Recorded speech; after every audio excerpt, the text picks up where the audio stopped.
ನಾವು ಕಾಂಗ್ರೆಸ್ನವರ ಕಳ್ಳತನ ಪ್ರಕರಣವನ್ನ ಬಯಲಿಗೆ ತಂದಿದ್ದೇವೆ. ಸೊ ಅವರ ಕಳ್ಳತನವನ್ನ ಮುಚ್ಚಿಕೊಳ್ಳಲು ಕೋವಿಡ್ ಸ್ಕ್ಯಾಮ್ ಅಂತಾರೆ ಅಂತ ಹುಬ್ಬಳ್ಳಿಯಲ್ಲಿ ಕೇಂದ್ರ ಸಚಿವ ಪ್ರಹ್ಲಾದ್ ಜೋಶಿ ಆಕ್ರೋಶವನ್ನು ಹೊರಹಾಕಿದ್ರು. ಕಾಂಗ್ರೆಸ್ ಕಳ್ಳತನ ಬಯಲಿಗೆ ಬಂದಾಗ ಕೋವಿಡ್ ನೆನಪಾಗಿದೆ ಅಂತ ಇವತ್ತು ಹುಬ್ಬಳ್ಳಿಯಲ್ಲಿ ಮಾತನಾಡಿದ್ರು ಪ್ರಹ್ಲಾದ್ ಜೋಶಿ ಅವರು. 1.5 ವರ್ಷ ಬಿಟ್ಟು ಈಗ ಯಾಕೆ ಕೋವಿಡ್ ತನಿಖೆ ಆಗಬೇಕು ಅನ್ನುವಂಥ ಇವರ ವಾದ. ನಿಮ್ಮನ್ನ ಹಿಡಿದಾಗ ಇನ್ನೊಬ್ಬರ ಮೇಲೆ ಗೂಬೆ ಕುರಿಸುವಂಥ ಯತ್ನ ಆಗ್ತಾ ಇದೆ. ಹಂಗೆ ಆಗೋದು. ತಮ್ಮ ಬುಡಕ್ಕೆ ಬಂದರೆ ತಾನೇ ಎಚ್ಚೆತ್ಕೊಳ್ಳೋದು. ಈಗ ಬುಡಕ್ಕೆ ಬಂದಿದೆ, ತನಿಖೆ ಆಗ್ತಾ ಇದೆ. ಕೋವಿಡ್ ಟೈಮಲ್ಲಿ ಅಕ್ರಮ ಆಗಿದೆ, ಅವ್ಯವಹಾರ ನಡೆದಿದೆ ಅನ್ನುವಂಥ ಆರೋಪ ಇತ್ತು ಹಿಂದೆಯೂ ಕೂಡ ಕೋವಿಡ್ ಟೈಮಲ್ಲಿ. ಆವಾಗ ಆ ತನಿಖೆಯನ್ನು ಮಾಡಿಸ್ಬೇಕಾಗಿತ್ತು. ಆದರೆ ಯಾವಾಗ ಈಗ ಕಾಂಗ್ರೆಸ್ ಬುಡಕ್ಕೆ ಬಂದಿದೆಯಲ್ಲ, ಹಂಗಾಗಿ ಈಗ ಕಾಂಗ್ರೆಸ್ ನಾಯಕರು ಎಚ್ಚೆತ್ಕೊಂಡಿದ್ದಾರೆ. ಆ ವಿಚಾರವಾಗಿ ಇವತ್ತು ಹುಬ್ಬಳ್ಳಿಯಲ್ಲಿ ಕೇಂದ್ರ ಸಚಿವ ಪ್ರಹ್ಲಾದ್ ಜೋಶಿ ಮಾತನಾಡಿದರು. ನಾವು ಕಾಂಗ್ರೆಸ್ನವರ ಕಳ್ಳತನ ಪ್ರಕರಣವನ್ನು ಬಯಲಿಗೆ ತಂದಿದ್ದೇವೆ. ಸೊ ಅವರ ಕಳ್ಳತನವನ್ನು ಮುಚ್ಚಿಕೊಳ್ಳಲು ಕೋವಿಡ್ ಸ್ಕ್ಯಾಮನ್ನು ತಂದಿದ್ದಾರೆ ಅಥವಾ ಕೋವಿಡ್ ಸ್ಕ್ಯಾಮ್ ಅಂತ ಹೇಳ್ತಾರೆ ಅಂತ ಆಕ್ರೋಶವನ್ನು ಹೊರಹಾಕಿದರು. ಏಪ್ರಿಲ್ನಲ್ಲಿ ಬಂದಿರಿ, ಯಾಕೆ ಇಮಿಡಿಯೇಟ್ ಮಾಡಲಿಲ್ಲ?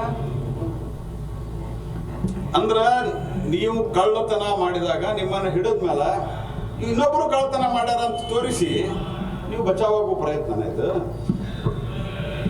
ಹಿಂಗಾಗಿ ಇದೆಲ್ಲ ನಡೆಯೋದಿಲ್ಲ.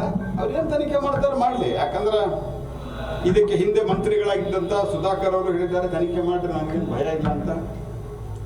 ಅದೇ ರೀತಿ ಬೇರೆ ಬೇರೆ ವಿಜೇಂದ್ರ ಅವರು ಹೇಳಿದ್ದಾರೆ, ಅಶೋಕ್ ಅವರು ಹೇಳಿದ್ದಾರೆ ತನಿಖೆ ಮಾಡಲಿ.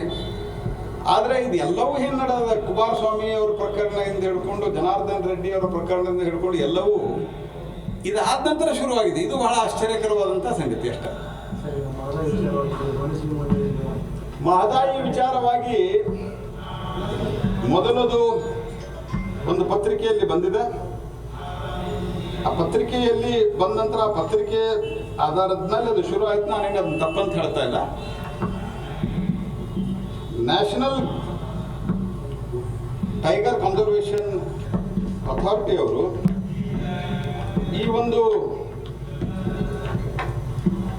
ವಿಷಯದಲ್ಲಿ ಪ್ರತಿಕ್ರಿಯೆಯನ್ನು ಕೊಡಬೇಕಾಗಿತ್ತು. ಮೊದಲನೇದಾಗಿ ನಾನು ಈಗೂ ಸ್ಪಷ್ಟಪಡಿಸಬಯಸ್ತೀನಿ, ರಾಜ್ಯ ಸರ್ಕಾರ ಕಳಸಾ ಬಗ್ಗೆ ಇನ್ನೂ ಕಳಿಸೇ ಇಲ್ಲ ಪ್ರಪೋಸಲ್. ಬಂಡೂರ ಬಗ್ಗೆ ಒಂದು ಪ್ರಪೋಸಲ್ ಇದೆ. ಅದರಲ್ಲಿ ಉಳಿದ ಎಲ್ಲ ಸಂಗತಿಯನ್ನು ನಾವೇ ಮಾಡಿದ್ದೀವಿ ಬಿಜೆಪಿಯವರು. ನಾನು ಹಿಂದೆನೂ 10 ಬಾರಿ ಹೇಳಿದ್ದೇನೆ.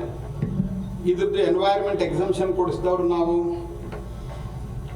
ಮತ್ತು ಇವರು ಟ್ರೈಬ್ಯುನಲ್ ಅನ್ನು ಮಾಡಿ ಹೋಗಿದ್ರು. ಟ್ರೈಬ್ಯುನಲ್ಗೆ ನ್ಯಾಯಾಧೀಶರನ್ನ ಕೊಟ್ಟು ಆನಂತರ ಅದಕ್ಕೆ ಆಫೀಸ್ ಕೊಟ್ಟು ಸಿಬ್ಬಂದಿ ಕೊಟ್ಟು ಕೇವಲ 4 ವರ್ಷದಲ್ಲಿ ಇದು ರಿಪೋರ್ಟ್ ಕೊಡ್ಬೇಕಂತ ಹೇಳಿ ಅವರ ಟೈಮ್.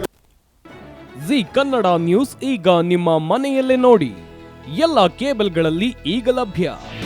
ನಿಮ್ಮ ನೆಚ್ಚಿನ ಜಿ ಕನ್ನಡ ನ್ಯೂಸ್ ಈಗ ಸನ್ ಡೈರೆಕ್ಟ್ ನಲ್ಲಿ number 292, Tata play number 1664, Jio TV number 1334, NXT digital number 30, in cable number 30, city networks 51, U digital number 162, GTPL number 17, Rockline telecommunications number 42, Shri Basaveshwara cable number 168, rural cable network 60, Vinayaka digital 57, Abhishek cable 821, city channel 53, Siddeshwara cable network 57, V4 digital Infotech 628, Surya digital networks 53, Gajanan digital number 836, Malnad Infotech private limited number